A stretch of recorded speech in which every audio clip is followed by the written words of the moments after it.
Hello and welcome to another Fireside chat with the authors of Inspired Creators. My name is Crystal Hill. I'm the founder of Hill House Publishing, and our book has made #1 international best-selling book in 3 countries: US, Canada, and Australia. And to celebrate with me today, I've got Jacine Greenwood here from the CEO of Rococco. Welcome, Jacine. Thank you, Crystal. It's a pleasure. It's so nice to have you here. I'll just read a little bit of your bio so people get a little bit more of an overview of actually who you are. So Jacine Greenwood is a best-selling author and award-winning cosmetic chemist, nicknamed by her customers as the fairy godmother of skin. She is well known for solving skin issues that leave even the most experienced dermatologists baffled. Her mission is to inspire and give hope back to her customers. And you've got 25 years of experience in this field, and you started in your kitchen. Is that right? Correct. So yes, I started at my kitchen sink originally, and it took me 27 times to get my first formula right, because when I first started, Crystal, I wasn't a cosmetic chemist.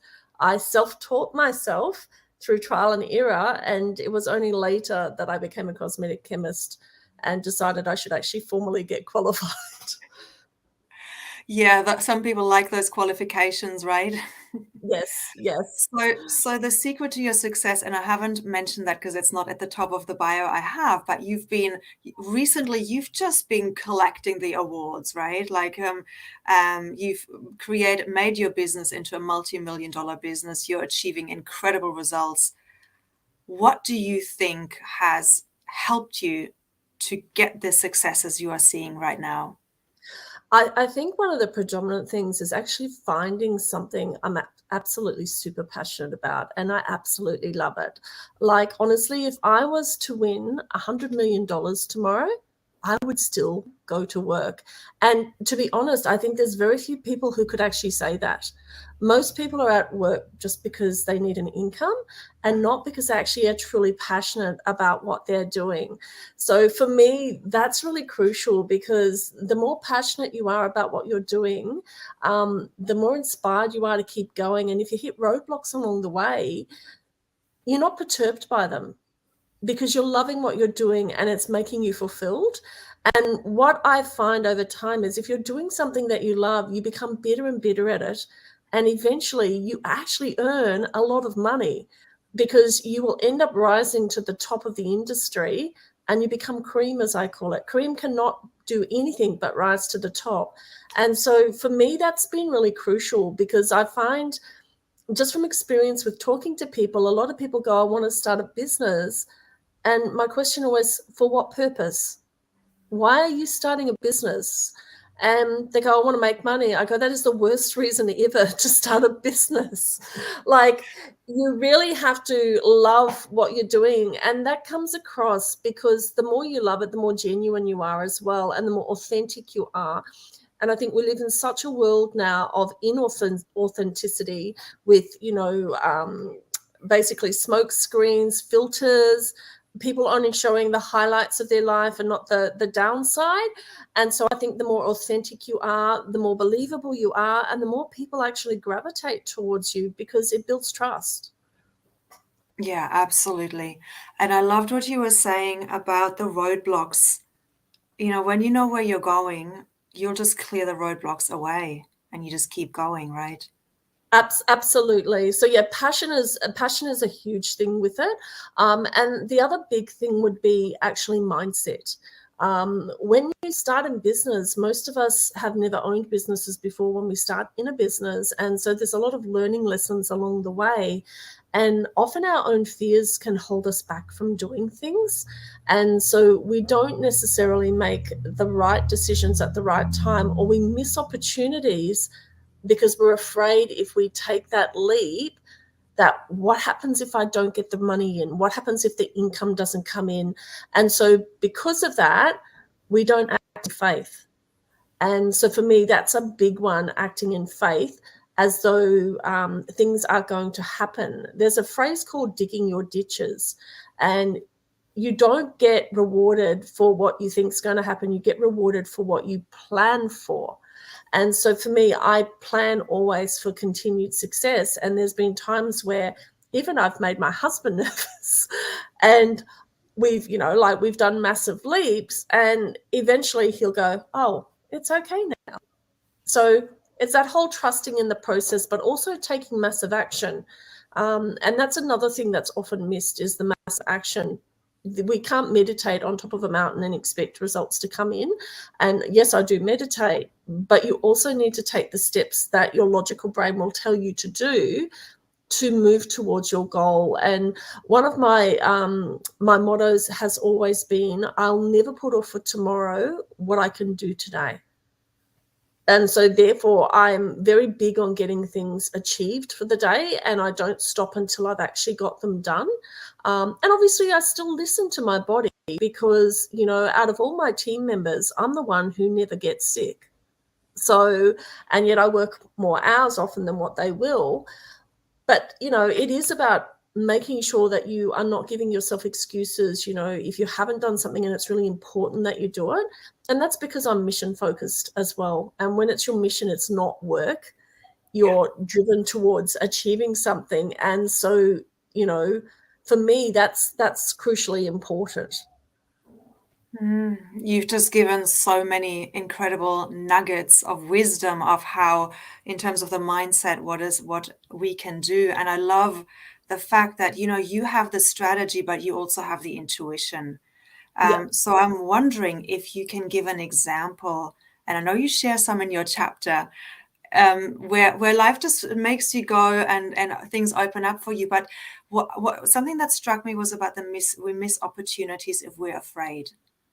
Do you have an example, either in your own life or in a life of one of the clients that you now help with business, of where that has happened, just to really drum that in? When we're scared, we miss opportunities. I think with opportunities, people call luck. There's no such thing as luck in my eyes. It is when opportunity meets preparedness. So when we're prepared for opportunity. So I think with opportunities, there could be an opportunity that's there. I haven't got an exact example for someone, but if they don't take that leap of faith to do it, then they miss that opportunity. So, for example, I can give you an example of what we've done recently. We've gone into a premise that is 3 times bigger than our previous 2 warehouses combined. So we had 2 premises, and between the 2 of them, they were 1,100 square meters. And now we've gone into one that's over 3,000 square meters. It's massive. And we did it because we're planning on growth and expansion. And we have a few opportunities that haven't crystallized yet fully, but they're in the wind. And so we know that the likelihood is that they are going to come together. So I'm acting as if they are coming together. And that can be quite scary, because the rent is over double what we used to pay, which then puts more stress on us to bring more revenue in to be able to compensate for it. And if we listen to what the news is saying, there's supposed to be some financial crisis, which is why I don't listen to the news. So, for me, I think taking those risks, if I know for a fact, if I didn't move into that warehouse, we would miss opportunities, because we have run out of room for manufacturing equipment. We can't fit any more in. And our biggest actual machine for manufacturing cosmetics is 100 kilos. We need a minimum of 1,000 kilo homogenizer to be able to do what we need to do, because if we're planning and breaking into other countries, we had no room for it where we were. So we would literally stunt our growth if we didn't move. So that's sort of a thing of acting in faith, because those things haven't come together yet.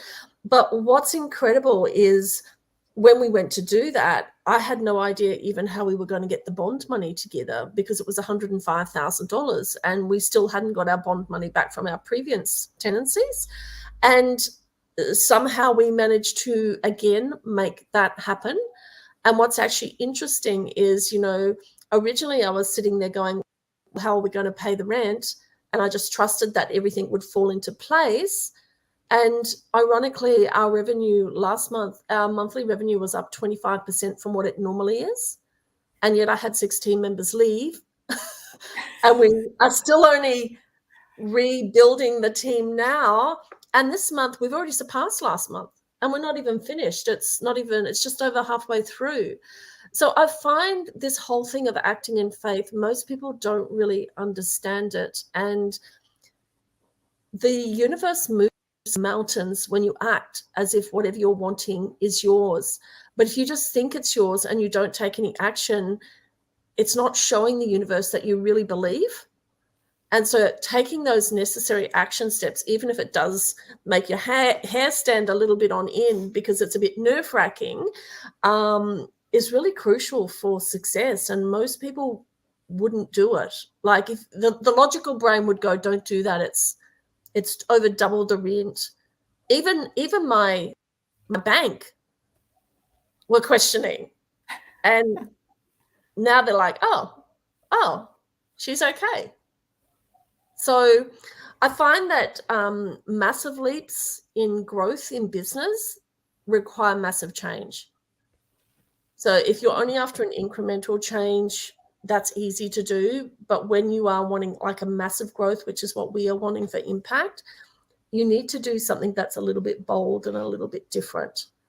And that can be scary, but the more you do it, the easier it becomes, because your mindset adjusts each time you do a big leap and you pull it off and you're successful. In the back of your mind goes, well, I did it last time, so therefore I am capable of doing it again. Yes, you're building your proof, right, that it can happen. I mean, that's an incredible story of success and faith and taking those leaps. And I have no doubt that you are going to fill that warehouse in no time, given your track record, given your mindset. And what an inspiration for everyone listening, including myself, to really think and dream about what is possible, because we are bringing it also back to the book. We are inspired. We are the creators of our reality. And as you said, when we're in our passion, in our inspiration, everything is possible, regardless of what the world says.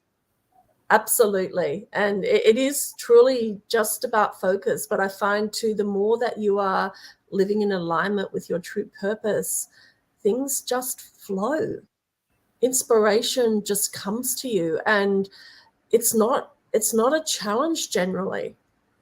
Like for me, I know for creating products, I just get told what to do. For me, I do my little shiver, which I know that you do as well, Crystal. We're very much alike like that. And so I'll be reading ingredient catalogs, and some of them are similar. And, I think, which one do I choose? And the universe always tells me, no, it's that one.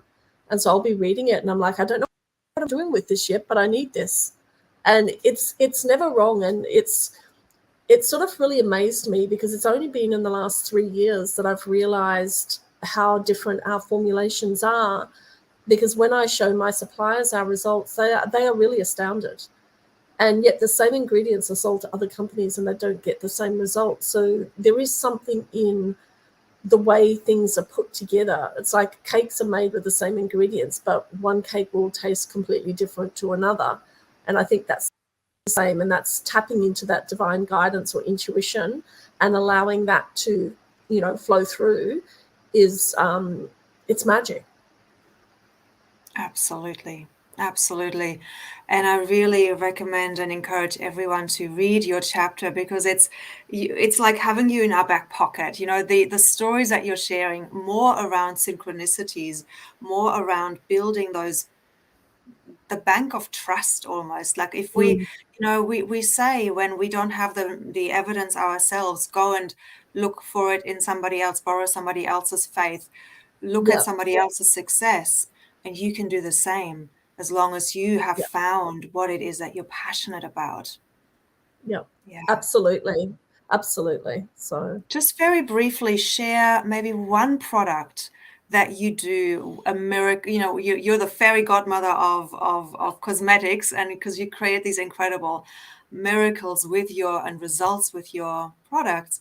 Maybe share one story of what you've achieved. I know you showed me the other day, you showed me this incredible photo, the before and after, but yeah, you choose one that you really would love to share with everybody listening. I'd love to share about actually one of our new products being launched, and it's our Frangipani and Lychee body cream. And just bringing it back to a little bit about intuition as well, Crystal. So when I created this product, it was meant to be just a general all-rounder. It was meant to be, a little bit good, but not, superstar good. Does a little bit of cellulite, a bit of stretch marks, a bit of firming, a bit of brightening for the skin.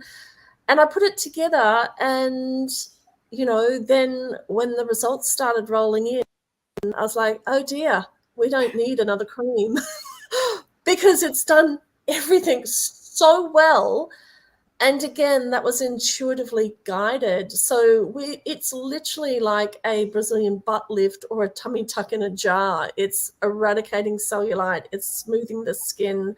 It's firming the skin. And even I'm blown away, like as the founder and formulator, I'm blown away by the results that we're getting because I wasn't expecting it.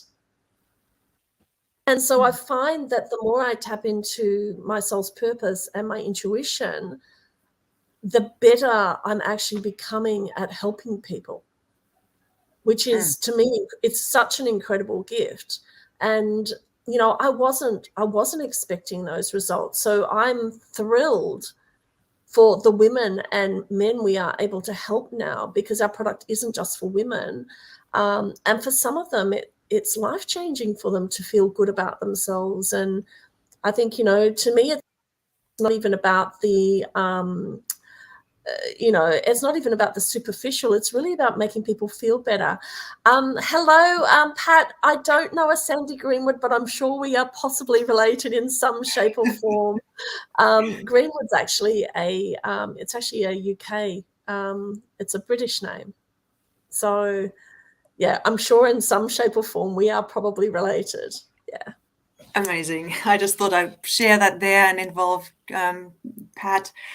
Yeah, and the other thing that I just wanted to highlight in your story and in my story as well, and in so many people I know, is that when we're in our zone of genius or in our zone of flow, as I like to call it, it feels like nothing to us. It's like, oh yeah, that's just what I do. Doesn't everybody do that?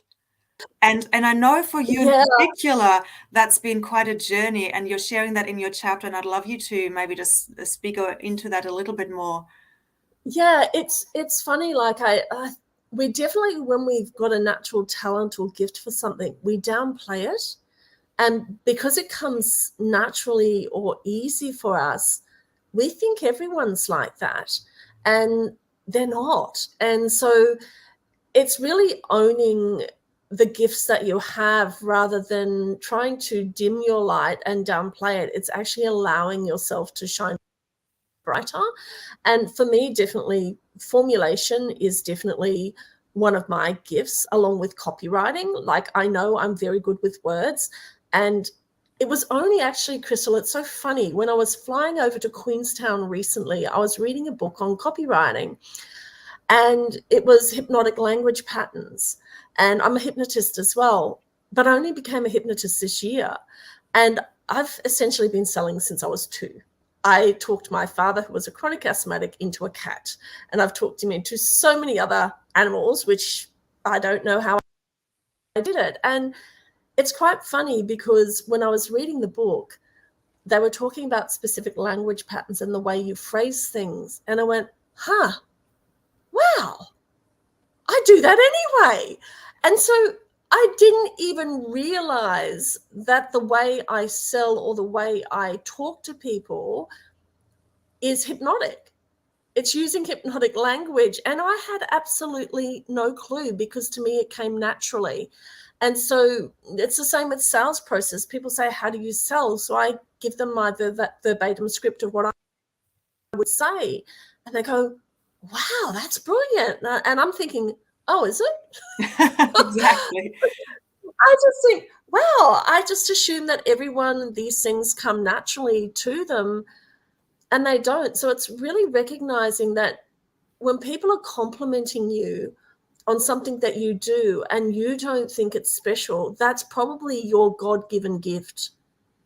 And you really need to hone in on that and celebrate that and explore it more, because that's where your zone of genius is, because it's effortless for you. It comes naturally. You don't have to think about it much.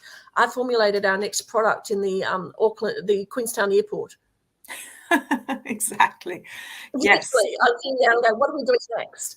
And I don't have to think about it much because it comes naturally to me. But I think we do downplay that because, some people have a really good eye for aesthetics. Like both my son and my daughter do. I have no eye for aesthetics. I've had to have, fashion stylists style me because I'm hopeless.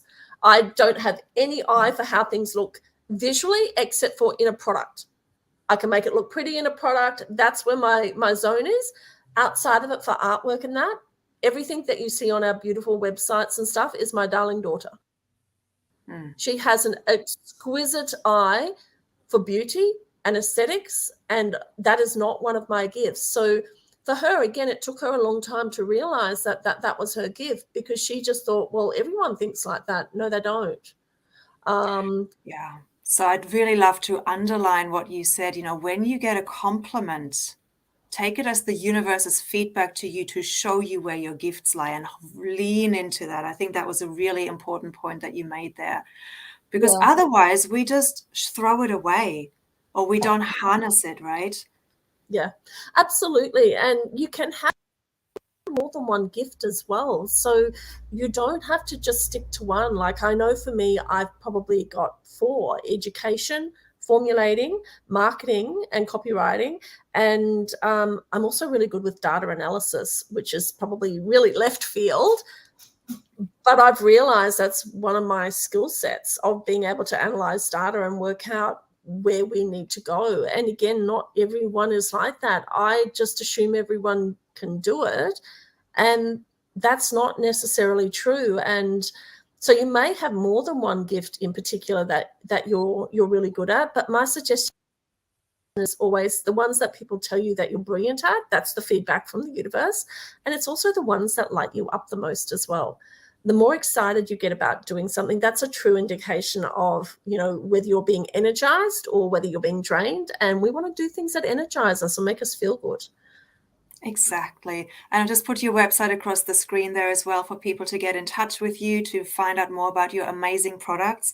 And I also know that you are starting to go into business coaching and helping people to find that zone of genius, and helping them be that outside eye to help with branding and messaging and all of the amazing things. So yeah, I just wanted to say that as well, because you have just you've done it in such a beautiful way. And you have such powerful skills that others need, that I think, I'm just really honored to have met you and have you in the book. And speaking about the book, this is your second book with Hill House Publishing. What made you come back? What was it that made you want to say, yes, I need to be in this book as well? Honestly, Crystal, it's just so easy with you to write a book. It's so easy. The process is easy. It's great when you're busy, because I've had this experience before with multi-author, and it's not always easy. And I think you're very structured and you're organized, and it's just so easy, and you're so approachable as well, which also always makes a huge difference. Not that the other people weren't, but it's just been a different experience with you, and that's why I came back again, because I almost hesitated on this book. I was like, don't I? You're really busy, Jacine. Do you have time? And then I went, oh no, I'll do it. Yes, So, yeah. I'm really glad you did, because your chapter will inspire so many people. So if you haven't gotten your copy and you're listening to this, I'd love you to jump over to our website, crystalhill.org, buy Book Inspired Creators, and get your copy. And if you've already had it and you loved what you've read, please leave us a review on Amazon. It really helps more people be exposed to this book, because we really feel like, we've had these conversations in the panel discussions, that this is a book that activates, that inspires people to really come into their own zone of genius and find that through the examples of everybody in this book. So thank you so much, Jacine, for being here. Is there any final words that you would like to share with the listeners before we close? My final words are, just chase your dreams and go after them. Honestly, like, we are far more powerful than we ever give ourselves credit for. And you may be surprised by what you achieve. Like, I still, even now, like Crystal, where we are now to where we started, I'm still in awe. And for me, it's never been about the destination. It's about who I become on the journey. And that's what I love. It's not about the goal. It's about how I improve myself and how I develop more skills and talents and resilience on the way. That is exciting for me. Yeah. Beautiful. I love it. Thank you so much, Jacine. Thank you, everyone, for listening. And yeah, go out there, be yourself, go through those obstacles by following your passion. Thank you so much, everyone. Bye for now.